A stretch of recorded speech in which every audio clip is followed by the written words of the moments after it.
Hello friends, नमस्कार। तो दूसरा पार्ट उसी क्रम में यहाँ पे देख सकते हैं। नदी का अपरदन सबसे अधिक होता है जहाँ नदी की गहराई अधिक हो, चौड़ाई अधिक हो, प्रवाह तीव्र हो या ढाल अधिक हो। तो सही आंसर जो होगा इसका प्रवाह तीव्र हो। नदी का अपरदन सबसे अधिक होता है जहाँ पे प्रवाह तीव्र होती है। तो नदी का अपरदन जो इरोजन होता है सबसे अधिक वहाँ होता है जहाँ नदी का प्रवाह तीव्र हो। यदि नदी का वेग दोगुना कर दिया जाए तो उसकी अपरदन शक्ति 4 गुनी हो जाएगी। इसे नदी के अपरदन कार्य की चतुर्थ शक्ति का सिद्धांत कहा जाता है। अगला प्रश्न देखेंगे। विश्व की सबसे लंबी नदी कौन सी है? तो विश्व की सबसे लंबी नदी नील नदी है। तो विश्व की सबसे लंबी नदी जो है वो नील नदी है। यह अफ्रीका महाद्वीप की सबसे बड़ी झील विक्टोरिया विक्टोरिया झील से निकलकर सहारा मरुस्थल के पूर्वी भाग को पार करती हुई भूमध्य सागर में गिरती है। यह युगांडा, इथियोपिया, सूडान एवं मिस्र से होकर प्रवाहित होती है। श्वेत नील इसकी प्रमुख सहायक नदी है जो ताना झील से निकलती है। विश्व प्रसिद्ध नियाग्रा जलप्रपात किन किन झीलों के मध्य स्थित है? ईरी और ओंटेरियो, ग्रेट बियर और विनिपेग, विनिपेग और सुपीरियर, सुपीरियर और ग्रेट बैरियर। तो यहाँ पे इसका सही आंसर हो जाएगा ईरी और ओंटेरियो। नियाग्रा जलप्रपात ईरी और ओंटेरियो झीलों के मध्य नियाग्रा नदी के तट पर स्थित है। संयुक्त राज्य अमेरिका, न्यूयॉर्क और कनाडा ओंटेरियो के मध्य अंतर्राष्ट्रीय सीमा बनाती है। यह संयुक्त राज्य अमेरिका और कनाडा दोनों के लिए जल विद्युत शक्ति का एक महत्वपूर्ण स्रोत है। यूरोप की सबसे लंबी नदी कौन सी है? तो यूरोप की सबसे लंबी नदी राइन, रोन, डेन्यूब, बोल्गा। तो सही आंसर होगा बोल्गा। तो बोल्गा जो है यह यूरोप महाद्वीप का तथा यूरोपीय रूस की सबसे लंबी नदी है। यह वल्दाई पहाड़ी से निकलकर रूस के पश्चिम भाग से प्रवाहित होती है और कैस्पियन सागर में मिलती है। तो ये मोस्ट इंपॉर्टेंट है, वोल्गा नदी कहाँ से निकलती है? तो यह वल्दाई पहाड़ी से निकलकर रूस के पश्चिमी भाग से प्रवाहित होते हुए कैस्पियन सागर में मिल जाती है। अगला प्रश्न, विश्व की सबसे बड़ी नदी डेल्टा कौन सी है? तो इसका सही आंसर हो जाएगा सुंदरबन। विश्व का सबसे बड़ा नदी डेल्टा जो है वह सुंदरबन है। सुंदरबन डेल्टा विश्व का सबसे बड़ा नदी डेल्टा है जो बंगाल की खाड़ी में गंगा एवं ब्रह्मपुत्र नदियों के मुहाने पर स्थित है। इसीलिए इसे गंगा ब्रह्मपुत्र डेल्टा के नाम से भी जाना जाता है। इसका विस्तार भारत व बांग्लादेश में है। इस डेल्टा का नामकरण यहाँ प्रचुर मात्रा में पाई जाने वाली सुंदरी नामक वृक्षों के आधार पर सुंदरबन डेल्टा किया गया है। निम्न में से कौन विश्व की सबसे बड़ी झील है? तो विश्व की सबसे बड़ी झील जो है वो कैस्पियन सागर झील है। तो कैस्पियन सागर मध्य एशिया में स्थित विश्व की सबसे बड़ी झील है जिसका कुल क्षेत्रफल 3,71,000 वर्ग किलोमीटर है। इसीलिए इसे सागर भी कहा जाता है। जबकि सुपीरियर झील 82,100 वर्ग किलोमीटर, विक्टोरिया झील 69,400 वर्ग किलोमीटर तथा वैकाल झील 31,500 वर्ग किलोमीटर क्षेत्र में विस्तृत है। विश्व में स्वच्छ जल की सबसे बड़ी झील कौन सी है? तो विश्व में स्वच्छ जल की अगर पूछा जाए तो सबसे बड़ी झील सुपीरियर झील है। सुपीरियर झील उत्तरी अमेरिका महाद्वीप में स्थित महान झीलों ग्रेट लेक्स में से एक है जो विश्व में स्वच्छ मीठे जल की सबसे बड़ी झील है। विश्व के कुल स्वच्छ जल का 21% भाग इसी जल झील में पाया जाता है। यह झील संयुक्त राज्य अमेरिका मिनेसोटा और कनाडा ओंटारियो की अंतर्राष्ट्रीय सीमा पर स्थित है। अफ्रीका की कौन सी नदी मकर रेखा को 2 बार काटती है? तो अफ्रीका की जाम्बेजी नदी, लिम्पोपो नदी, कांगो नदी, नाइजर नदी। तो इसका सही हो जाएगा आंसर हो जाएगा लिम्पोपो नदी। ऑप्शन जो सही होगा लिम्पोपो नदी मकर रेखा को 2 बार काटती है। तो इसका डिस्क्रिप्शन देखते हैं। अफ्रीका महाद्वीप को लिम्पोपो नदी मकर रेखा को 2 बार काटती है। इसे घड़ियाल नदी के नाम से भी जाना जाता है। ग्रैंड कैनियन किस नदी पर स्थित है? तो ग्रैंड कैनियन कोलोराडो नदी पर स्थित है। ऑप्शन नंबर ए किसका राइट होगा? ग्रैंड कैनियन संयुक्त राज्य अमेरिका के एरिजोना राज्य में कोलोराडो नदी द्वारा निर्मित एक घाटी है। यह घाटी अधिकांशतः ग्रैंड कैनियन नेशनल पार्क से घिरी हुई है। निम्न में से किसे झीलों की वाटिका कहते हैं? तो झीलों की वाटिका फिनलैंड को बोला जाता है। फिनलैंड उत्तरी अमेरिका में स्थित एक नार्डिक देश है। इसे झीलों की वाटिका ग्रैंड गार्डन ऑफ लेक्स के नाम से भी जाना जाता है क्योंकि यहाँ लगभग 1,88,000 झीलें तथा 1,79,000 द्वीप स्थित है। साइमा यूरोप की चौथी एवं फिनलैंड की सबसे बड़ी झील है। मोस्ट यहाँ इंपॉर्टेंट है साइमा। साइमा यूरोप की चौथी एवं फिनलैंड की सबसे बड़ी झील है। तो महावेली गंगा एक नदी है बांग्लादेश की, भारत की, श्रीलंका की, नेपाल की। तो ये श्रीलंका की नदी है महावेली गंगा। तो देख सकते हैं महावेली गंगा श्रीलंका की सबसे लंबी नदी है जिसकी कुल लंबाई 335 किलोमीटर है। यह उत्तर पूर्व की ओर प्रवाहित होती हुई बंगाल की खाड़ी में गिर जाती है। निम्नलिखित में से कौन सी नदी नर्मदा जर्मनी में प्रवाहित होती है? तो डेन्यूब नदी जर्मनी में प्रवाहित होती है। तो डेन्यूब नदी जर्मनी के ब्लैक फॉरेस्ट पर्वत से निकलकर दक्षिण पूर्व की ओर प्रवाहित होती हुई काला सागर में गिरती है। यह 4 यूरोपीय देशों की राजधानियों सहित कुल 10 यूरोपीय देशों से होकर प्रवाहित होती है। विक्टोरिया जलप्रपात निम्नलिखित में से किस नदी पर स्थित है? तो विक्टोरिया जलप्रपात नाइजर, कांगो, जाम्बेजी, ऑरेंज। तो इसका सही आंसर हो जाएगा विक्टोरिया जलप्रपात। यह जाम्बेजी नदी के तट पर स्थित है। तो विक्टोरिया जलप्रपात जो है वो अफ्रीका महाद्वीप में जाम्बेजी नदी पर स्थित है। इसे स्थानीय भाषा में मोसी ओवा तुन्या के नाम से भी जाना जाता है, जिसका शाब्दिक अर्थ धुआं जो गरजता है। यह विश्व का सबसे चौड़ा जलप्रपात है, जिसकी कुल चौड़ाई 1700 मीटर है। एशिया की सबसे बड़ी नदी कौन सी है? तो एशिया की सबसे बड़ी नदी यांगसियांग नदी है। तो यांगसियांग नदी एशिया की सबसे लंबी नदी थी, जिसकी लंबाई 6300 किलोमीटर है, जो चीन में सिकांग पहाड़ी क्षेत्र से निकलकर दक्षिण पश्चिम से उत्तर पूर्व दिशा में प्रवाहित होती हुई पूर्वी चीन सागर में गिरती है। निम्नलिखित में से किस देश में अमेजन नदी बहती है? तो अमेजन नदी आपका ब्राजील में बहती है। अमेजन नदी, तो अमेजन विश्व की दूसरी सबसे लंबी एवं अफवाह आयतन की दृष्टि से विश्व की सबसे बड़ी नदी है। देख सकते हैं अमेजन विश्व की दूसरी सबसे लंबी एवं आयतन के आधार पर देखा जाए तो विश्व की सबसे बड़ी नदी है। यह दक्षिण अमेरिका महाद्वीप में एंडीज पर्वतमाला से निकलकर पूर्व की ओर प्रवाहित होती हुई अटलांटिक महासागर में मिल जाती है। समय के साथ विसर्प नदी से कट जाते हैं और अलग झील बनाते हैं, जिसे क्या कहते हैं? जिसे चापाकार झील कहा जाता है।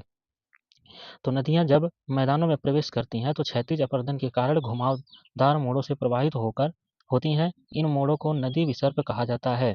जब इसका घुमाव अधिक हो जाता है तो नदी अपने विसर्प को छोड़कर सीधे मार्ग से प्रवाहित होने लगती हैं।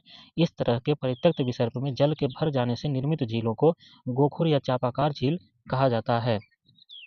निम्न झीलों में से भी कौन विश्व की प्राचीनतम तथा सबसे गहरी झील है? तो बैकाल झील जो है यह विश्व की सबसे प्राचीनतम और सबसे गहरी झील मानी जाती है। बैकाल झील रूस में अवस्थित मीठे पानी की झील है, जो विश्व की प्राचीनतम तथा सबसे गहरी झील है। यह 25 मिलियन वर्ष पुरानी है। इसकी अधिकतम गहराई 1642 मीटर है। फ्रेंड्स, तो यहाँ पे देखते हैं पर्वत घाटी एवं मरुस्थल से संबंधित प्रश्नों के बारे में देखते हैं। तकला मकान मरुस्थल अवस्थित है। तो तकला मकान कहाँ पे स्थित है? तो यह चीन में स्थित है।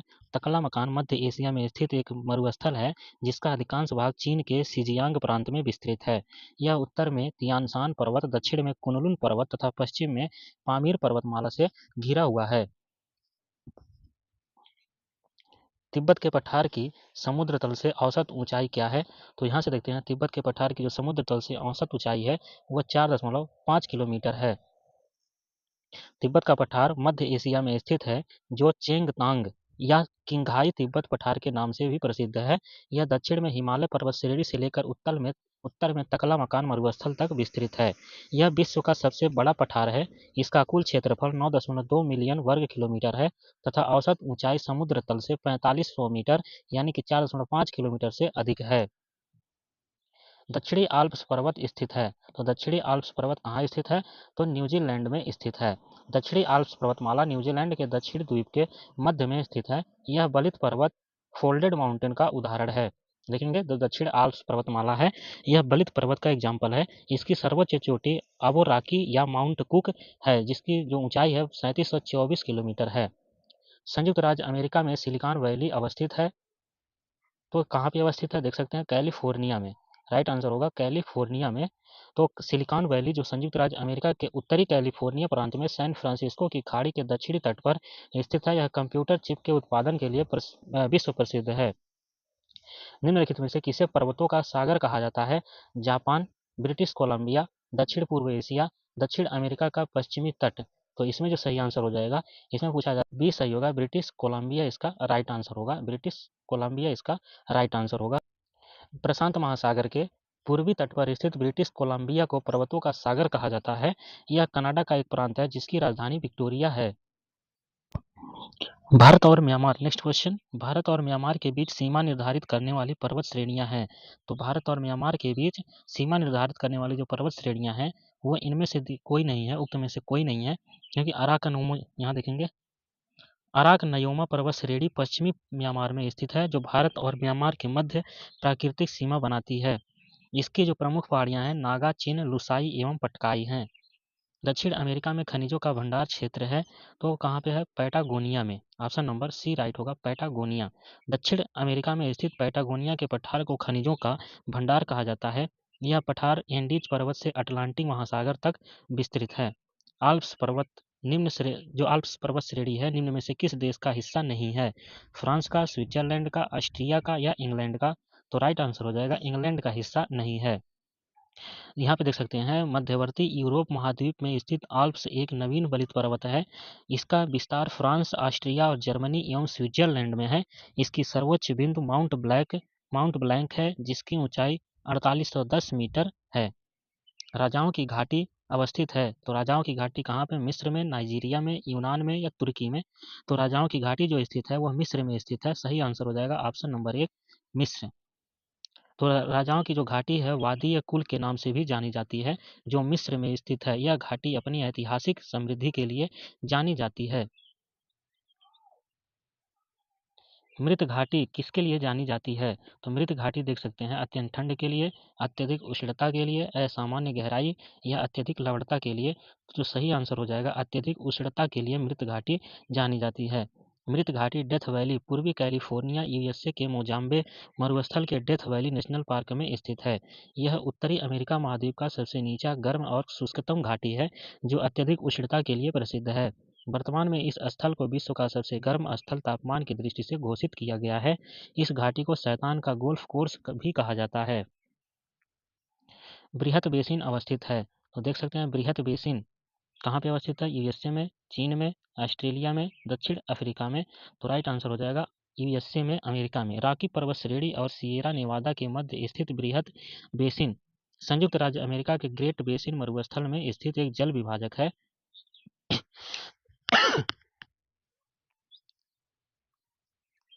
यह संयुक्त राज्य अमेरिका के Nevada, Oregon, Utah, California, Idaho एवं व्योमिंग प्रांत में स्थित विस्तृत है। श्वेत पर्वत व्हाइट माउंटेन्स पाए जाते हैं तो व्हाइट माउंटेन्स संयुक्त राज्य अमेरिका में पाए जाते हैं। श्वेत पर्वत संयुक्त राज्य अमेरिका के न्यू हैम्पशायर राज्य के 1/4 भाग में विस्तृत है। यह उत्तरी अपलेशियन पर्वत एवं न्यू इंग्लैंड के ऊबड़ खाबड़ क्षेत्र का हिस्सा भी है। ब्लैक फॉरेस्ट पर्वत कहाँ स्थित है? तो ब्लैक फॉरेस्ट जो है यह जर्मनी में है। तो व्हाइट फॉरेस्ट आपने अमेरिका में देखा और ब्लैक फॉरेस्ट जर्मनी में देखिए।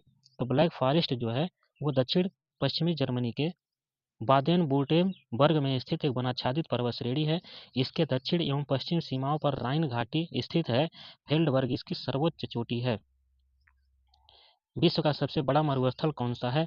तो विश्व का सबसे बड़ा मरुस्थल सहारा, थार, गोबी, तकला मकान। सबसे बड़ा जो मरुस्थल होगा वो सहारा मरुस्थल होगा। ऑप्शन नंबर ए राइट होगा, सहारा मरुस्थल। तो देख सकते हैं यहाँ पे अफ्रीका महाद्वीप में स्थित सहारा विश्व का सबसे बड़ा मरुस्थल है जो अल्जीरिया, चाड, लीबिया, माली, नाइजर, सूडान तथा मिस्र आदि देशों में विस्तृत है। इसका कुल क्षेत्रफल लगभग 84 लाख वर्ग किलोमीटर है। संसार की छत किसे कहते हैं? तो संसार की छत पामीर के पठार को कहा जाता है। तो पामीर पठार जो है तिब्बत के पठार का ही एक भाग है जो मध्य एशिया में स्थित एक प्रमुख पठार एवं पर्वतमाला है। इस पठार की रचना हिमालयन, तियन शान, काराकोरम, कुनलुन और हिंदुकुश पर्वत श्रेणियों के संगम से हुआ है। यह विश्व का सबसे ऊंचा पठार है इसलिए इसे संसार का छत कहा जाता है। मरुस्थल परिभाषित किया जाता है उस क्षेत्र को जहाँ तापमान 82 डिग्री सेल्सियस से भी अधिक रहता है, कोई वनस्पति न पाई जाती हो, वार्षिक वर्षा 25 सेंटीमीटर से कम होती हो या बालू के टीलों की प्रधानता हो। सही आंसर होगा वार्षिक वर्षा 25 सेंटीमीटर से कम होती हो। वह क्षेत्र जहां औसत वर्षा 25 सेंटीमीटर से कम हो मरुस्थल क्षेत्र कहलाता है। मरुस्थलीय क्षेत्र में अत्यधिक दैनिक तापांतर तथा वनस्पतियों के रूप में कटीली झाड़ियों वाले वृक्ष जैसे नागफनी, बबूल आदि पाए जाते हैं। ग्रेट आर्टिजन बेसिन किस देश में अवस्थित है? तो ग्रेट आर्टिजन बेसिन देख सकते हैं यहाँ पे ऑस्ट्रेलिया में अवस्थित है। ऑस्ट्रेलिया में स्थित ग्रेट आर्टिजन बेसिन विश्व में सबसे बड़ा और गहरा आर्टिजन बेसिन है जो विश्व की बृहत्तम भूमिगत जल बेसिनों में से एक है। यह बेसिन ऑस्ट्रेलिया के शुष्क एवं अर्ध शुष्क क्षेत्र में ग्रेट डिवाइडिंग पर्वत और मध्यवर्ती उच्च भूमि के मध्य विस्तृत है। पृथ्वी के प्रमुख स्थल रूप देख सकते हैं यहाँ पे। तो इसका पहला प्रश्न देखते हैं। मरुभूमि के विस्तार को रोकने के लिए वृक्षारोपण पट्टियों अथवा खंडों में सबसे छोटे वृक्ष मरुस्थल की ओर तथा सबसे ऊंचे वृक्ष मरुस्थल के विपरीत दिशा में रोपित किए जाते हैं। इस रोपण का नाम है तो रक्षक मेखलाएं, कृषि वन, वातरोध, सामाजिक वन। तो सही आंसर जो होगा वातरोध इसका सही आंसर हो जाएगा। तो मरुस्थल में वातरोध उस स्थिति को कहते हैं जब मरुस्थल में अपरदन को रोकने के लिए वहां छोटे और बड़े पेड़ों का विस्तार किया जाता है। इसके अंतर्गत छोटे वृक्ष मरुस्थल की ओर तथा ऊंचे वृक्ष मरुस्थल के विपरीत दिशा में लगाए जाते हैं। छत्रक शैल शिला विशिष्ट प्रकार की भू आकृतियां जो दिखाई देती हैं मरुस्थलों में, इसका राइट आंसर होगा मरुस्थलों में दिखाई देती हैं। तो मरुस्थलीय भागों में यदि कठोर शैल के रूप में ऊपरी आवरण के नीचे कोमल शैल लंबवत रूप में मिलती हैं, तो उस पर पवन के अपघर्षण के प्रभाव से विचित्र प्रकार की स्थल आकृतियों का निर्माण होता है, जिसे छत्रक शैल या मशरूम रॉक्स के नाम से जाना जाता है। निम्नलिखित में से कौन एक भूमिगत जल क्रिया का परिणाम नहीं है? तो फियोर्ड यहाँ पे भूमिगत जल क्रिया का परिणाम नहीं है। तो देख सकते हैं यहाँ पे स्टेलेक्टाइट, स्टेलेग्माइट एवं सिंह कोल भूमिगत जल के निक्षेपणात्मक कार्यों के परिणाम हैं। इन्हें काष्ठ स्थलाकृतियों भी कहते हैं। जबकि दंतुरित तट जो फियार्ड होता है, हिमानीकृत घाटी है, नॉर्वे का तट फियोर्ड तट का प्रमुख उदाहरण है। हवा के तेज वेग से बने रेतीले टीलों को क्या कहा जाता है? भृगु या क्लिफ, गहवर या शार्क, मरुटिब्बा या ड्यून। चौथा है हमादा। तो आइए इसका answer option number C right होगा, मरुटिब्बा ड्यून। देख सकते हैं यहाँ पे ऑप्शन नंबर सी, पवन द्वारा रेत एवं बालू के निक्षेप से निर्मित टीलों को मरुटिब्बा या बालू का स्तूप कहते हैं।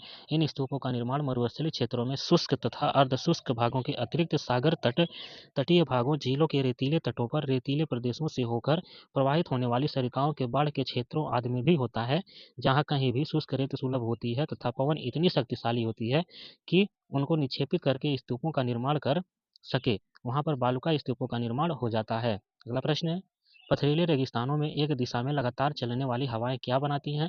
तो यारडंग बनाती हैं। यारडंग का निर्माण निश्चित रूप से पवन की दिशा के समानांतर रूप से भवन के अपघर्षण अवार्षण कार्य द्वारा होता है। यारडंग की ऊंचाई 20 फीट तक तथा चौड़ाई 30 से 120 फीट तक होती है। नीलंबी घाटी हैंगिंग वैली निम्नलिखित में से किस क्रिया द्वारा होती है? तो यह जो नीलंबी घाटी है, यह हिमनद क्रिया के द्वारा बनती है।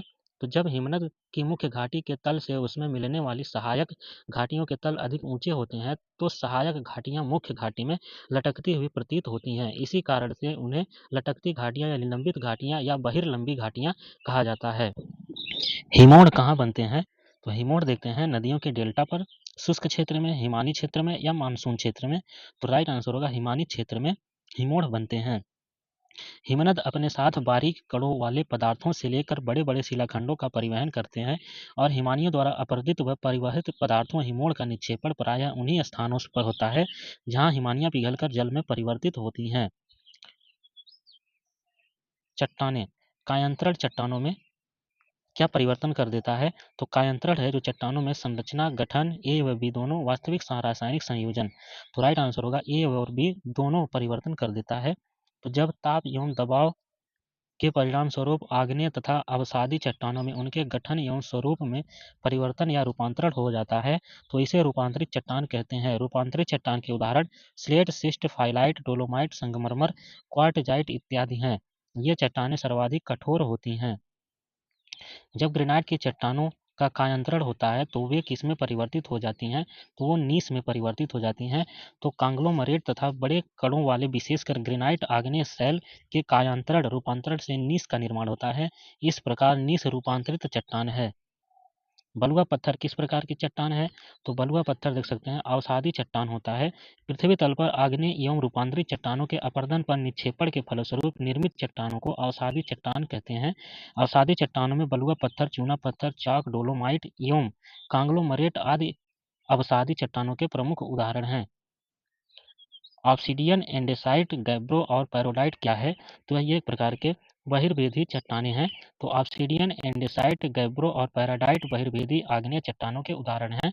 आग्नेय चट्टानों का निर्माण लावा के ठंडा होकर जमने से होता है, जिसमें जीवाश्म का अभाव पाया जाता है।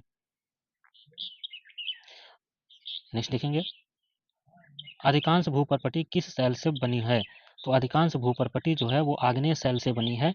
तो भूपर्पटी का लगभग 90% भाग आग्नेय चट्टानों से निर्मित है, परंतु संपूर्ण भूपर्पटी के निर्माण में इसका योगदान मात्र 5% ही है। निम्न में से कौन सा वितलीय आग्नेय शैल का उदाहरण है? तो यहाँ पे देख सकते हैं जो ग्रेनाइट है यह आग्नेय शैल का उदाहरण है। तो ज्वालामुखी उद्गार के दौरान जब मैग्मा पृथ्वी के आंतरिक भाग में ही ठंडा होकर ठोस रूप धारण कर ले तो वितलीय आग्नेय शैल का निर्माण होता है। ग्रेनाइट चट्टान इसी का उदाहरण है। निम्नलिखित में से कौन से प्राथमिक शैल के उदाहरण हैं? तो प्राथमिक शैल के उदाहरण ग्रेनाइट, बेसाल्ट, चूना पत्थर या संगमरमर। तो राइट आंसर होगा 1 और 2 दोनों। ग्रेनाइट और बेसाल्ट दोनों जो हैं ये प्राथमिक शैल के उदाहरण हैं। ग्रेनाइट और बेसाल्ट प्राथमिक शैल। तो देखेंगे आग्नेय शैल को प्राथमिक शैलें भी कहते हैं। ग्रेनाइट, गैब्रो, मैग्नेटाइट, बेसाल्ट तथा ज्वालामुखी ब्रेसिया इसके कुछ प्रमुख उदाहरण हैं। तो एक प्रकार से क्वेश्चन ये पूछा जाता है कि प्राथमिक शैलें कौन सी हैं? तो आग्नेय शैल जो है वो प्राथमिक शैल है। ये लावा निर्मित चट्टान है, इनमें जीवाश्मों का अभाव होता है। तो आग्नेय शैल में जीवाश्मों का अभाव होता है। अगला प्रश्न देखेंगे, निम्नलिखित में से कौन सा युग्म सही सुमेलित है? आग्नेय शैल गैब्रो, अवसादी शैल का उदाहरण है चूना पत्थर, कायांतरित शैल का संगमरमर। तो इसमें जो सही आंसर है वो उपयुक्त तीनों सही आंसर है, क्योंकि देख सकते हैं आग्नेय शैल का जो उदाहरण है वो गैब्रो भी है और अवसादी शैल का चूना पत्थर, कायांतरित शैल का संगमरमर। तो यहाँ पे देख सकते हैं आग्नेय शैल के उदाहरण दिए गए हैं ग्रेनाइट, गैब्रो, बेसाल्ट, मैग्नेटाइट, ज्वालामुखी ब्रेसिया। अवसादी शैल के बालूकास में पिंडशिला, चूना पत्थर और कोयला। कायांतरित शैल के ग्रेनाइट, स्लेट, सिलिस्ट, संगमरमर, क्वार्टज। भूकंप और ज्वालामुखी। तो देख सकते हैं पृथ्वी तल के नीचे पिघले हुए चट्टान को क्या कहा जाता है? तो पृथ्वी तल के नीचे पिघले हुए चट्टान को मैग्मा कहा जाता है। तो पृथ्वी के आंतरिक भाग में पिघले हुए पदार्थ को मैग्मा कहा जाता है। ज्वालामुखी उद्गार के दौरान मैग्मा धरातल पर आने के बाद लावा कहलाता है।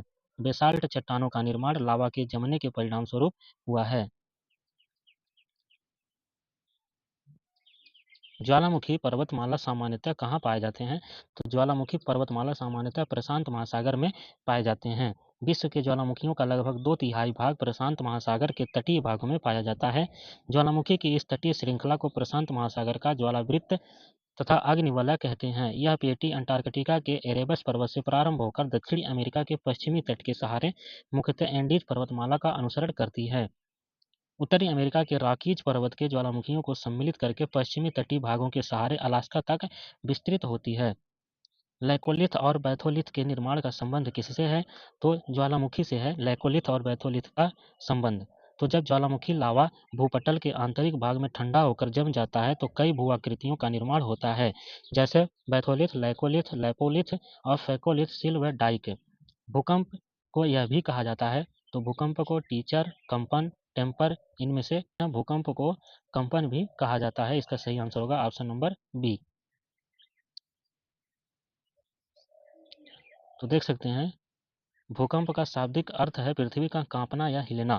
यह एक आकस्मिक अंतर्जात प्रक्रिया का प्रतिफल होता है जिसके द्वारा भूतल में हलचल पैदा होने के परिणाम स्वरूप कंपन होने लगता है।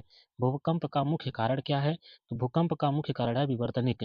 भूकंप के उत्पत्ति कुछ प्रमुख कारण निम्नलिखित हैं। तो ज्वालामुखी क्रिया, भू संतुलन, भ्रंशन, प्लेट विवर्तनिकी, प्रत्यास्थ पुनश्चलन, जलीय भार, उल्कापात, परमाणु बमों का परीक्षण आदि। तो एक ही समय में कंपन करने वाले स्थानों को मिलाने वाली रेखाओं को कहते हैं, क्या कहते हैं? सह भूकंप रेखाएं कहा जाता है। तो एक ही समय में भूकंप से उत्पन्न विनाश के परिणाम स्वरूप समान रूप से प्रभावित होने वाले स्थानों को मिलाने वाली रेखाओं को सह भूकंप रेखा कहते हैं। अधिकांश विध्वंसकारी भूकंपों का कारण सामान्यतः होता है प्लेट विवर्तनिकी। तो अधिकांश भूकंपों का कारण प्लेट विवर्तनिकी, प्लेट टेक्टोनिक्स की प्रक्रिया है। प्लेट विवर्तनिकी सिद्धांत के अनुसार पृथ्वी की सतह 15 गतिशील प्लेटों, 6 बड़ी तथा 9 छोटी से निर्मित होती है। जब इन गतिशील प्लेटों के बीच परस्पर घर्षण होता है तो भूकंपीय घटनाएं उत्पन्न होती हैं। इसके अतिरिक्त ज्वालामुखी विस्फोटों, वलन एवं भ्रंशन तथा प्रकृति में मानवीय हस्तक्षेप के कारण भी भूकंपीय घटनाएं होती हैं। सुनामी तरंगे किससे उत्पन्न होती हैं? तो सुनामी तरंगे समुद्र के नीचे भूकंप से उत्पन्न होते हैं। देख सकते हैं सुनामी केवल एक सागरीय तरंग ही नहीं होती है, बल्कि यह सागरीय तरंगों की एक सतत श्रृंखला होती है जो महासागरीय नितल अथवा उसके नीचे भूगर्भिक संरचनाओं, भूकंप, भूस्खलन अथवा ज्वालामुखी उद्गार जैसी घटनाओं के कारण पैदा होती है। सुनामी में जल की गति संपूर्ण गहराई तक होती है। जैसे ही जल तरंगे आगे बढ़ते हुए स्थल की ओर पहुंचती हैं तो उनकी ऊंचाई में असामान्य वृद्धि हो जाती है।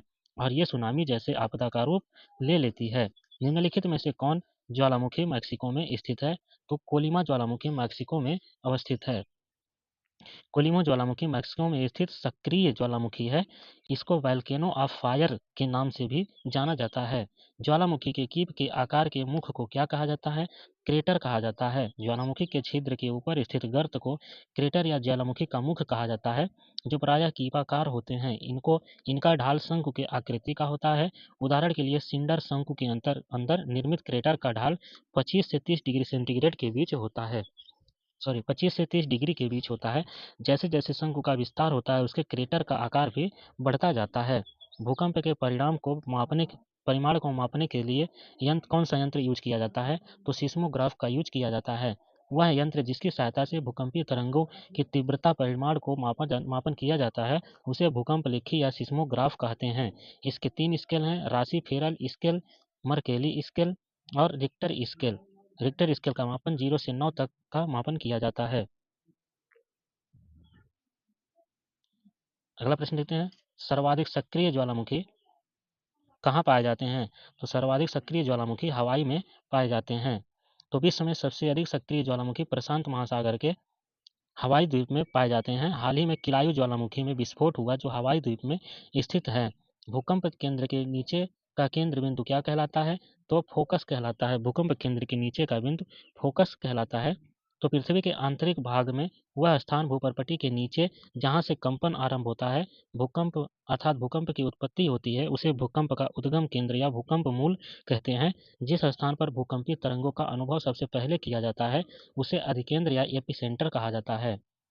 निम्नलिखित में से रिक्टर स्केल का उपयोग किसके लिए किया जाता है? तो भूकंप का परिमाण मापने के लिए किया जाता है। तो भूकंप के परिमाण तीव्रता को रिक्टर पैमाने पर मापा जाता है। इस पैमाने का आविष्कार प्रसिद्ध भूकंपवेत्ता चार्ल्स एफ रिक्टर ने किया था। इसका मानक 0 से 9 तक होता है तथा प्रत्येक आगे की संख्या अपनी पूर्ववर्ती संख्या से 10 गुना अधिक परिमाण को दर्शाती है। विश्व का सबसे ऊंचा ज्वालामुखी है, तो विश्व का सबसे ऊंचा ज्वालामुखी कोटापैक्सी ज्वालामुखी है। तो देख सकते हैं, कोटापैक्सी पर्वत सक्रिय ज्वालामुखी से निर्मित है। यह पर्वत इक्वाडोर की राजधानी क्वीटो में स्थित है। यह विश्व का सबसे ऊंचा ज्वालामुखी पर्वत है। पृथ्वी की उत्पत्ति, अगला चैप्टर है। निम्न विद्वानों में से किसने सुझाव दिया कि पृथ्वी की उत्पत्ति गैसों और धूल कणों से हुई है? तो ओ स्मिड ने बोला था ऐसा, कि जो पृथ्वी की उत्पत्ति है, यह गैसों और धूल कणों से हुई है। रूसी वैज्ञानिक आटो स्मिड ने वर्ष 1945 में अंतरतारक धूल परिकल्पना का प्रतिपादन किया।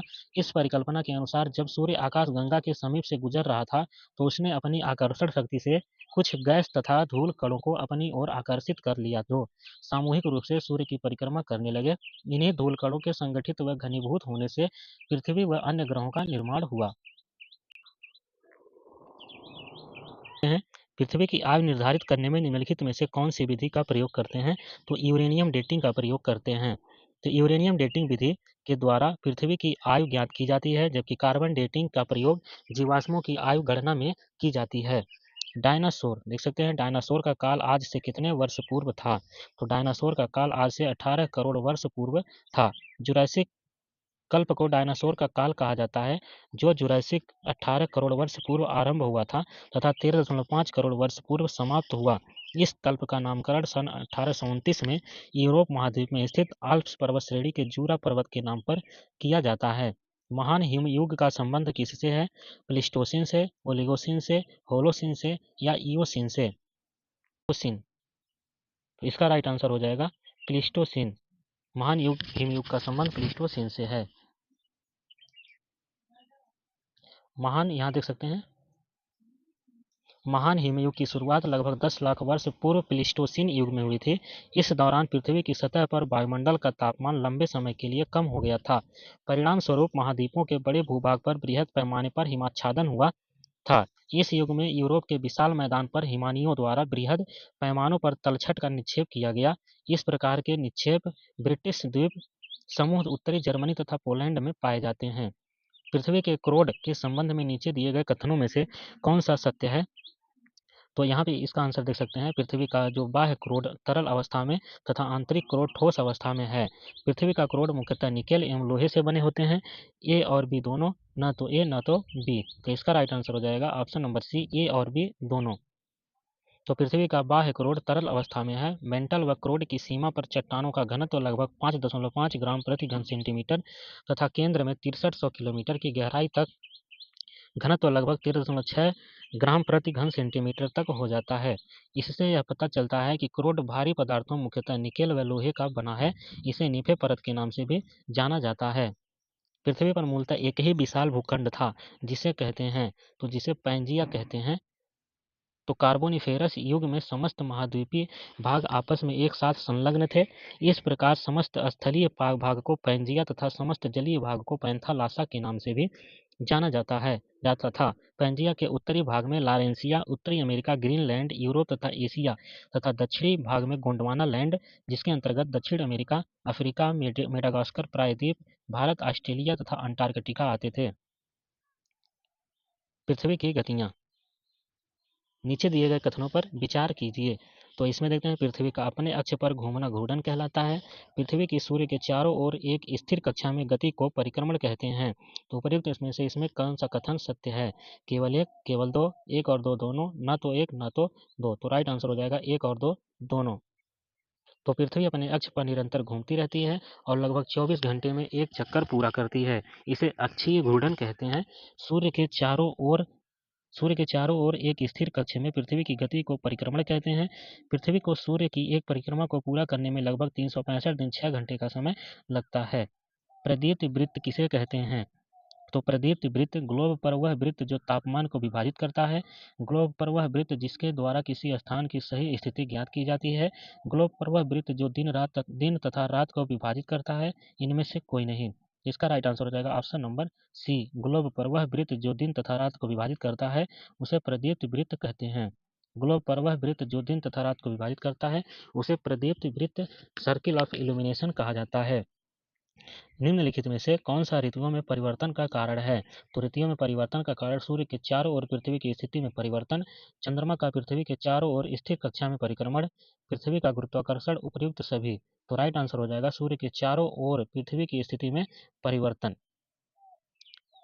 तो सामान्यतः एक वर्ष की अवधि को ग्रीष्म शीत में बांटा जाता है। ऋतुओं में परिवर्तन का मुख्य कारण पृथ्वी का 23 से 1/2 डिग्री झुका होना तथा पृथ्वी की सूर्य के सापेक्षिक स्थितियों में परिवर्तन है। किस तिथि को रात और दिन बराबर होते हैं? 22 जून, 23 सितंबर, 22 दिसंबर, 21 फरवरी। तो रात और दिन 23 सितंबर को बराबर होते हैं। तो 23 सितंबर इसका सही आंसर होगा। 21 मार्च को सूर्य उत्तरी गोलार्ध में तथा 23 सितंबर को दक्षिणी गोलार्ध में प्रवेश करते समय विषुवत रेखा पर लंबवत चमकता है। इन दोनों तिथियों को दोनों गोलार्धों में 12-12 घंटे के दिन व रात होते हैं। वर्ष भर रात और दिन कहाँ बराबर होते हैं? तो वर्ष भर दिन और रात जो बराबर होते हैं वो भूमध्य रेखा पर बराबर होते हैं। तो भूमध्य रेखा यानी कि विषुवत रेखा 5 मुख्य अक्षांश रेखाओं में से एक है, जो सभी देशांतरों के अतिरिक्त एक बृहद वृत्त है। वर्ष भर सूर्य की किरणें लंबवत पड़ने के कारण यहाँ वार्षिक तापांतर सबसे कम पाया जाता है। इसके आसपास के क्षेत्रों में वर्ष भर रात और दिन की अवधि बराबर लगभग 12-12 घंटे तक होती है। इसलिए यहाँ शीत ऋतु का अभाव पाया जाता है, जबकि भूमध्य रेखा से उत्तर या दक्षिण की ओर दिन एवं रात की अवधि मौसम के अनुरूप परिवर्तित होती रहती है। उत्तरी गोलार्ध में वर्ष का सबसे छोटा दिन होता है। तो उत्तरी गोलार्ध में वर्ष का सबसे छोटा दिन 22 दिसंबर होता है। उत्तरी गोलार्ध में वर्ष का सबसे छोटा दिन शीत अयनांत अर्थात 22 दिसंबर को तथा सबसे बड़ा दिन ग्रीष्म अयनांत अर्थात 21 जून को होता है। इसके विपरीत दक्षिणी गोलार्ध में वर्ष का सबसे छोटा दिन 21 जून को तथा सबसे बड़ा दिन 22 दिसंबर को होता है। निम्नलिखित तिथियों में से किसे दोपहर को आपकी छाया सबसे छोटी पड़ती है? तो किसमें दोपहर को आपकी छाया छोटी पड़ती है? तो 21 जून की दोपहर में आपकी छाया छोटी पड़ती है। सूर्य जब किसी स्थान पर लंबवत दूरी पर होगा तो सबसे छोटी छाया बनेगी। 21 जून यानी कि ग्रीष्म अयनांत को सूर्य कर्क रेखा पर लंबवत चमकता है। परिणाम स्वरूप कर्क रेखा पर दोपहर की सबसे छोटी छाया।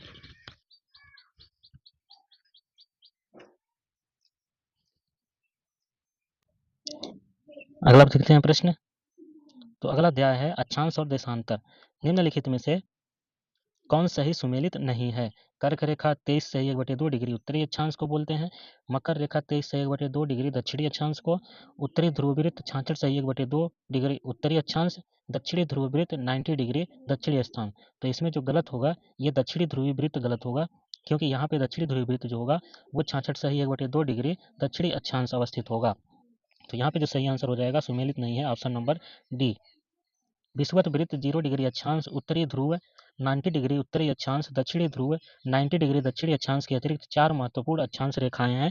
उत्तरी गोलार्ध में विषुवत वृत्त से 23 सही 1/2 डिग्री अक्षांश उत्तरी अक्षांश कर्क रेखा, विषुवत वृत्त के 66 सही 1/2 डिग्री उत्तर में उत्तरी ध्रुव वृत्त आर्कटिक वृत्त, और दक्षिणी गोलार्ध में विषुवत वृत्त से 23 सही 1/2 डिग्री दक्षिणी अक्षांश मकर रेखा, और विषुवत वृत्त के 66 सही 1/2 डिग्री दक्षिण में दक्षिणी ध्रुवी वृत्त अंटार्कटिक वृत्त कहा जाता है। किसी स्थान का मानक समय स्टैंडर्ड टाइम निर्धारित करने का आधार होता है, तो राइट आंसर होगा प्रधान मध्याह्न देशांतर। तो 0 डिग्री देशांतर रेखा को प्रधान मध्याह्न देशांतर रेखा के नाम से जाना जाता है, क्योंकि विश्व के सभी देशों का मानक समय इसी रेखा के द्वारा निर्धारित होता है। इस रेखा को ग्रीनविच रेखा के नाम से भी जाना जाता है, क्योंकि ब्रिटेन की राजधानी लंदन के समीप ग्रीनविच नामक स्थान इसी रेखा पर स्थित है। जहाँ राजकीय वेधशाला स्थित है, यह रेखा 9 देशों से गुजरती है। तो कौन कौन से देश हैं? United Kingdom, France, Spain, Algeria, Mali, Burkina Faso, Togo, Ghana, Antarctica. आप देख सकते हैं भारत का मानक समय ग्रीनविच के मानक समय से कितना आगे या पीछे है। तो देख सकते हैं 5 घंटा 30 मिनट आगे, 5 घंटा 30 मिनट पीछे, 6 घंटा 30 मिनट पीछे या 4 घंटा 30 मिनट आगे। तो सही आंसर हो जाएगा 5 घंटा 30 मिनट आगे। तो यहाँ देख सकते हैं, तो ऑप्शन इसका सही हो जाएगा ऑप्शन नंबर 1। चूंकि हम जानते हैं कि पृथ्वी 1 डिग्री देशांतर की दूरी तय करने में 4 मिनट का समय लेती है, तथा ग्रीनविच मानक समय यामोत्तर से पूर्व की ओर जाने पर समय बढ़ता है, जबकि पश्चिम की ओर जाने पर समय घटता है। इस प्रकार भारत का मानक समय यामोत्तर ग्रीनविच के 82 सही 1/2 डिग्री पूर्व में स्थित है। अतः यहाँ का समय ग्रीनविच के समय से 330 मिनट अर्थात 5 घंटा 30 मिनट आगे है। भूमध्य रेखा निम्नलिखित में से किस देश से गुजरती है? तो मैक्सिको से गुजरती है। भूमध्य रेखा 0 डिग्री अक्षांश विश्व के 13 देशों से गुजरती है। इस प्रकार Ecuador, Colombia, Brazil, Sao Tome व प्रिंसिप, गैबोन, कांगो गणराज्य, लोकतांत्रिक कांगो गणराज्य, Uganda, Kenya, Somalia, Maldives, Indonesia, Kiribati. अतः मैक्सिको से होकर भूमध्य रेखा नहीं गुजरती है, मैक्सिको से होकर कर्क रेखा गुजरती है। यहाँ पे पूछा गया है कि भूमध्य रेखा निम्नलिखित में से किस देश से, यहाँ पे पूछा जाना चाहिए था किस देश से नहीं गुजरती है, किस देश से नहीं गुजरती है। तो मैक्सिको से नहीं गुजरती है। देख सकते हैं यहाँ पे 13 देशों से भूमध्य रेखा गुजरती है, 13 देशों में यहाँ पे मैक्सिको नहीं है। तो यहाँ पे देख सकते हैं मैक्सिको से होकर भूमध्य रेखा नहीं गुजरती है, मैक्सिको से होकर कर्क रेखा गुजरती है। तो यहाँ पे इसका नहीं लगा लेंगे तो सही पड़ेगा। भूमध्य रेखा निम्नलिखित में से किस देश से नहीं गुजरती है। अगला प्रश्न पर चलते हैं। भूमध्य रेखा, कर्क रेखा और मकर रेखा तीनों किस महाद्वीप से होकर गुजरती हैं? तो तीनों अफ्रीका महाद्वीप से होकर गुजरती हैं। तो अफ्रीका महाद्वीप से होकर भूमध्य रेखा, कर्क रेखा तथा मकर रेखा तीनों अक्षांश रेखाएं गुजरती हैं। दक्षिण अमेरिका महाद्वीप से केवल भूमध्य रेखा तथा मकर रेखा गुजरती हैं। 0 डिग्री अक्षांश रेखा एवं 0 डिग्री देशांतर रेखा का मिलन अफ्रीका के पश्चिम में अटलांटिक महासागर में स्थित गिनी की खाड़ी में होता है। यूरोप से केवल कर्क रेखा तथा ऑस्ट्रेलिया महाद्वीप से केवल मकर रेखा गुजरती है। अंतर्राष्ट्रीय तिथि रेखा खींची गई है तो प्रशांत महासागर से होकर खींची गई है। अंतर्राष्ट्रीय तिथि रेखा पृथ्वी पर खींची गई ऐसी काल्पनिक रेखा है जो 2 क्रमागत कैलेंडर दिनों को अलग करती है। यह ग्रीनविच इंग्लैंड से 180 डिग्री विपरीत दिशा में प्रशांत महासागर से होकर गुजरती है। यह रेखा सीधी न होकर विभिन्न स्थानों पर मुड़ी हुई है, क्योंकि जहाँ कोई स्थल भाग पड़ता है वहाँ इसे मोड़ दिया जाता है। ब्रह्मांड और सौरमंडल। पृथ्वी से मंदाकिनी आकाशगंगा को सबसे पहले किसने देखा था? तो गैलीलियो ने देखा था। गैलीली ने 1609 ईस्वी में पहली बार स्वनिर्मित दूरबीन का उपयोग करते हुए रात्रि में आकाश के अध्ययन के समय आकाशगंगा को देखा। आकाशगंगा असंख्य तारों का एक विशाल पुंज है। ब्रह्मांड असंख्य आकाशगंगाओं का सम्मिलित रूप है। हमारी आकाशगंगा को मंदाकिनी तथा दुग्ध मेखला के नाम से भी जाना जाता है। महाविस्फोट सिद्धांत संबंधित है तो ब्रह्मांड की उत्पत्ति से। महाविस्फोट सिद्धांत बिग बैंग थ्योरी जिसे कहा जाता है, ब्रह्मांड की उत्पत्ति से संबंधित है। इस सिद्धांत का प्रतिपादन जॉर्ज लेमेतेयर ने वर्ष 1894-96 ईस्वी में किया था। इस सिद्धांत के अनुसार उन्होंने दावा किया कि ब्रह्मांड पूर्व में एक बहुत विशाल और भारी गोला था, जिसमें एक समय के बाद विस्फोट हुआ। इस विस्फोट से होने वाले टुकड़ों ने अंतरिक्ष में धीरे धीरे तारों एवं ग्रहों का रूप ले लिया। धूमकेतु किसके चारों ओर चक्कर लगाते हैं? तो सूर्य के चारों ओर चक्कर लगाते हैं। धूमकेतु या पुच्छल तारे वे खगोलीय पिंड है, आकाशीय धूल, बर्फ और हिमयुक्त गैसों से निर्मित पिंड हैं, जो सूर्य से दूर ठंडे व अंधेरे क्षेत्र में पाए जाते हैं। ये लंबे किंतु अनियमित या असमकेंद्रित कक्षा में सूर्य के चारों ओर चक्कर लगाते हैं। जब अर्धचंद्र होता है तो सूर्य, पृथ्वी तथा चंद्रमा के मध्य का कोण होता है 45 डिग्री, 90 डिग्री, 180 डिग्री, 270 डिग्री। तो हो जाएगा 90 डिग्री। 90 डिग्री इसका सही आंसर होगा। अर्धचंद्र ग्रहण हाफ ल्यूनर एक्लिप्स के दौरान पृथ्वी के संदर्भ में सूर्य और चंद्रमा की स्थिति समकोणीय होती है। निम्नलिखित में से कौन सा सौर प्रणाली से संबंधित नहीं है? तो निहारिका सौर प्रणाली से संबंधित नहीं है। ब्रह्मांड असंख्य आकाशगंगाओं का सम्मिलित रूप है। प्रत्येक आकाशगंगा में औसतन 100 बिलियन तारे हैं, जिनका निर्माण हाइड्रोजन एवं हीलियम की संघटक निहारिकाओं से होता है। सूर्य तथा इसके ग्रहों की उत्पत्ति इन्हीं गैसों के बादलों से हुई है। इस प्रकार ग्रह, क्षुद्र ग्रह, धूमकेतु, उल्काएं संयुक्त रूप से सौरमंडल के भाग हैं, परंतु निहारिका सौरमंडल का भाग नहीं है। सूर्य के चारों ओर परिक्रमा करने वाले ग्रहों की कुल संख्या है। तो सूर्य के चारों तरफ परिक्रमा करने वाले कुल ग्रहों की संख्या 8 है। वर्ष 2006 में प्लूटो को ग्रहों की श्रेणी से बाहर किए जाने के पश्चात सूर्य के चारों ओर परिक्रमा करने वाले ग्रहों की कुल संख्या 8 है, जिनमें है बुध, शुक्र, पृथ्वी, मंगल, बृहस्पति, शनि, आरूढ़ तथा वरुण। सभी ग्रह सूर्य की परिक्रमा पश्चिम से पूर्व की ओर करते हैं, परंतु शुक्र व आरूढ़ सूर्य की परिक्रमा पूर्व से पश्चिम की ओर करते हैं। सौर प्रणाली के 4 सबसे बड़े ग्रहों का क्रम है। तो बृहस्पति, शनि, अरुण और वरुण इसका सही आंसर होगा। बृहस्पति, शनि, अरुण और वरुण सौर प्रणाली के 4 सबसे बड़े जो पीछे के ग्रह हैं यही हैं, बृहस्पति, शनि, अरुण और वरुण। तो देख सकते हैं सौर प्रणाली में 8 ग्रह हैं, जिनका आकार के अनुसार क्रम इस प्रकार है: बृहस्पति, शनि, अरुण, वरुण, पृथ्वी, शुक्र, मंगल और बुध। सबसे छोटा ग्रह बुध है, जो कि सूर्य का सबसे निकटतम ग्रह भी है। आकाशगंगा गैलेक्सी वर्गीकृत की गई है तो सर्पिलाकार गैलेक्सी के रूप में। तो आकाशगंगा अनेक आकारों प्रकारों में दृश्यगत होती है, परंतु संरचना के आधार पर ये 3 प्रकार की होती हैं: अंडाकार, सर्पिलाकार और अनियमित आकार। तो देख सकते हैं ये 1689 B11 नामक आकाशगंगा हाल ही में खोजी गई है। सर्वाधिक प्राचीन सर्पिलाकार आकाशगंगा है, जो लगभग 11 बिलियन वर्ष पुरानी है। इसकी सहायता से आरंभिक ब्रह्मांड के बारे में जानकारी प्राप्त हो सकती है। निम्नलिखित में से किन ग्रहों का कोई उपग्रह नहीं है? तो बुध और शुक्र का कोई उपग्रह नहीं है। तो देख सकते हैं बुध व शुक्र का कोई भी उपग्रह नहीं है। बुध सूर्य का सबसे निकटतम और सौरमंडल का सबसे छोटा ग्रह है। शुक्र सूर्य से दूसरा निकटवर्ती ग्रह है, जो सूर्य की एक परिक्रमा 225 दिनों में पूरा करता है। निम्नलिखित में से कौन सा बृहस्पति का उपग्रह नहीं है? तो डीमोस ये बृहस्पति का उपग्रह नहीं है।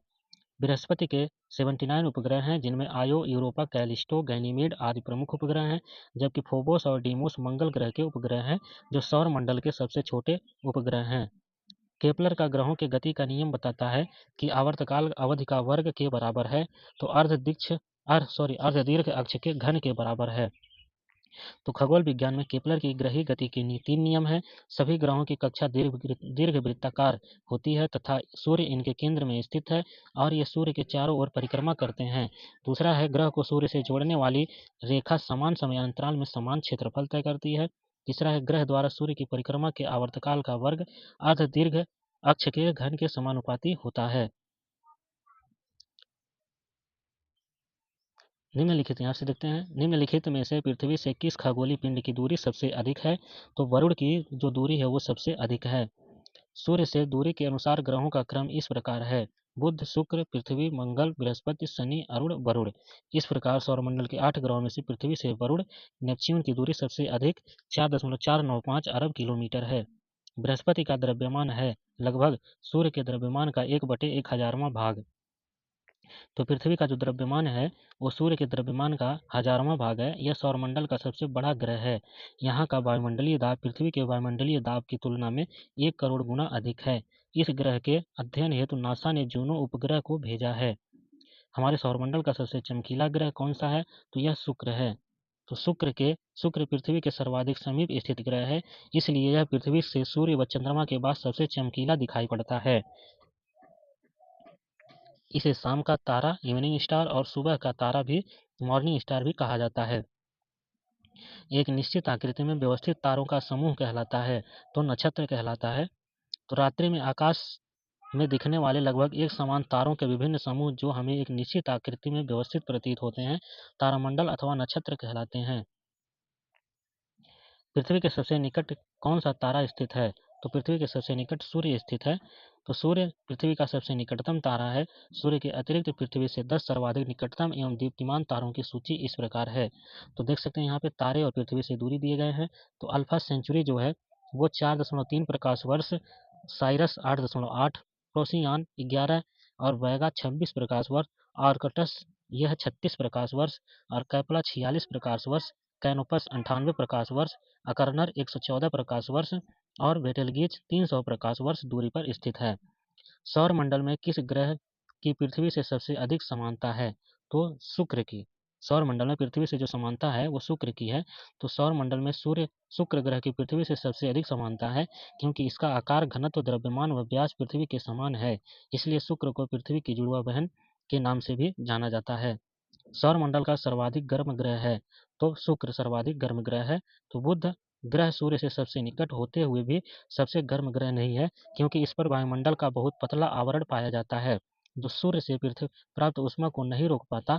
शुक्र ग्रह कार्बन डाइऑक्साइड और अन्य गैसों से निर्मित बादलों की एक मोटी परत से ढका हुआ है जो सूर्य से प्राप्त ऊष्मा को बाहरी अंतरिक्ष में जाने से रोकती है। इस प्रकार शुक्र सौरमंडल का सबसे गर्म ग्रह है। अरुण ग्रह की खोज किसने किया था? तो विलियम हर्शेल ने किया था। अरुण ग्रह की खोज 1781 ईस्वी में विलियम हर्शेल ने की थी। यह आकार में तीसरा सबसे बड़ा ग्रह है। इसके चारों ओर 9 वलय हैं जिनमें अल्फा, बीटा, गामा, डेल्टा और एप्सिलॉन प्रमुख हैं।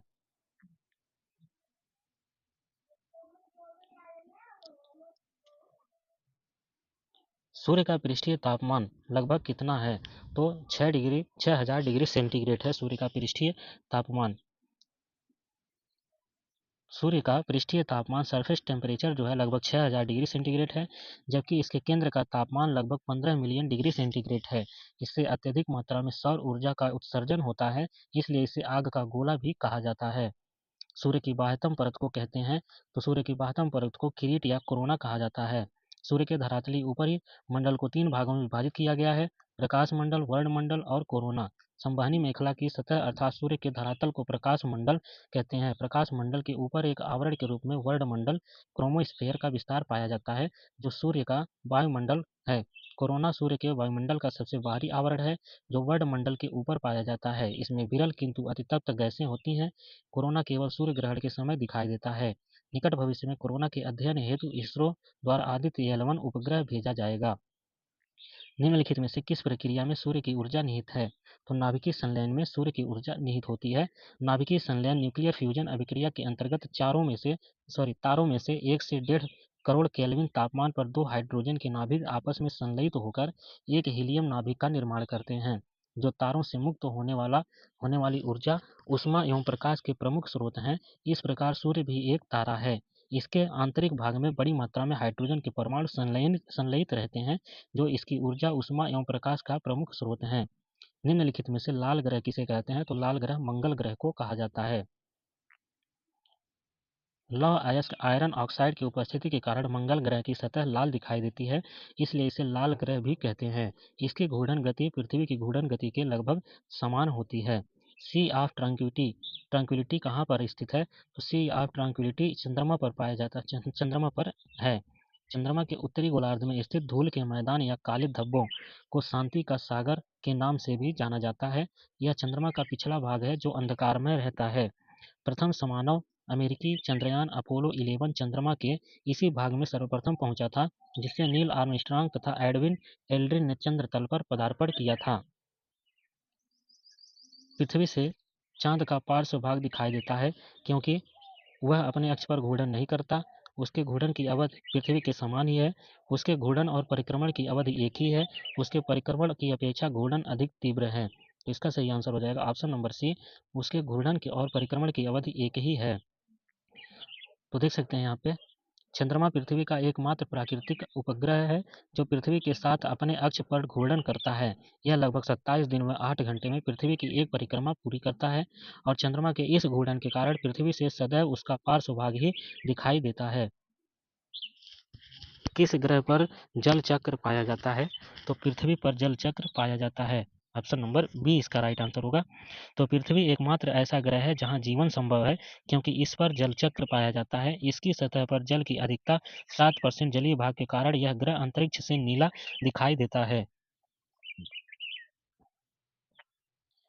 क्षुद्र ग्रह एस्टेरॉइड सूर्य के चारों ओर किनके मध्य चक्कर लगाते हैं? तो क्षुद्र ग्रह जो हैं पृथ्वी और मंगल, मंगल और बृहस्पति, बृहस्पति और शनि, शनि और अरुण। इसका राइट आंसर हो जाएगा मंगल और बृहस्पति के बीच चक्कर लगा। मंगल और बृहस्पति की कक्षाओं के मध्य उपस्थित क्षुद्र ग्रह छोटे छोटे खगोलीय पिंड हैं जो सूर्य की परिक्रमा करते हैं। फोरवेस्टा एकमात्र क्षुद्र ग्रह है जिसे आंखों से देखा जा सकता है। वह ग्रह कौन सा है जिसका पृष्ठीय ताप सर्वाधिक है? तो वह देखते हैं कौन सा ग्रह है, तो वह ग्रह है बुध। बुध ग्रह है जिसका पृष्ठीय ताप सर्वाधिक है। तो सूर्य से अपनी निकटता के कारण सौर मंडल के ग्रहों में से देख सकते हैं बुध का पृष्ठीय ताप सर्वाधिक है। इसके पश्चात क्रमशः शुक्र, पृथ्वी और मंगल आदि का स्थान आता है। बृहस्पति के वलय हैं, तो बृहस्पति के वलय सिलिकेटों से निर्मित होते हैं और बृहस्पति के वलय सिलिकेटों से निर्मित हैं। इन वलयों को जोवियन वलय के नाम से भी जाना जाता है। बृहस्पति के वलयों की खोज सर्वप्रथम 1979 ईस्वी में वाइजर 1 स्पेस प्रोब ने की थी। सुपरनोवा क्या होता है? तो सुपरनोवा विस्फोटक तारा है। किसी तारे के भयंकर विस्फोट को सुपरनोवा विस्फोट कहा जाता है। इस विस्फोट के पश्चात तारे लाल रंग के दिखाई देते हैं जो रक्तदानों के नाम से भी जाने जाते हैं। आप देख सकते हैं तारों में सुपरनोवा विस्फोट के पश्चात इसके बचे हुए केंद्रीय भाग को न्यूट्रॉन तारों का निर्माण होता है। पल्सर उच्च चुंबकीय तथा तीव्र गति से घूमने वाला न्यूट्रॉन तारे ही हैं जो विद्युत चुंबकीय विकिरण उत्सर्जित करते हैं। तीव्र गति से घूमने के कारण ही इसका नाम पल्सर पड़ा है। तो दोस्तों आशा करते हैं वीडियो अच्छी लगी आपको। लाइक शेयर कमेंट जरूर करें और नए हैं तो सब्सक्राइब करना ना भूलें। मिलते हैं नेक्स्ट वीडियो में, तब तक के लिए धन्यवाद।